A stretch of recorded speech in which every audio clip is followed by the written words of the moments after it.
একটি চিরকুট। রোজ ট্রেন স্টেশনের এক কোণে বসে থাকত সে, চুপচাপ, নিঃশব্দে। কেউ নাম জানত না, কেউ পরিচয় জিজ্ঞেস করত না।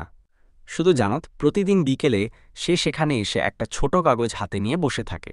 চোখে অদ্ভুত এক শূন্যতা, মনে যেন ভাঙা সুর বাজে। একদিন এক ছেলে সাহস করে কাছে গিয়ে জিজ্ঞেস করল, এই কাগজে কি আছে?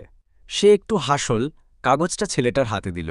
ছেলেটা পড়ল, তুমি যদি ফিরে আসো, আমি এখানেই থাকব, প্রতিদিন ঠিক বিকেল 5টায়। ছেলেটা অবাক হয়ে বলল, কে তোমার অপেক্ষায় ছিল? সে তাকিয়ে বলল, একজন, যার নাম আমি আজ আর বলতে চাই না, কারণ নামটা বললে আবার সব মনে পড়ে যায়। ছেলেটা চুপ করে গেল। তারপর আরও কিছুদিন গেল। একদিন বিকেলে লোকটা আর আসেনি।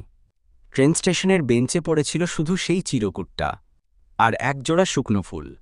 অনেকেই পরে বলত, সে কাউকে ভালোবেসেছিল, খুব গভীরভাবে, কিন্তু সেই মানুষটি কোনো একদিন চলে গিয়েছিল আর কোনো দিন ফিরে আসেনি। কিন্তু সে আজীবন অপেক্ষা করেছিল, নামহীন এক ভালোবাসার জন্য। গল্পটি আপনার কেমন লাগলো?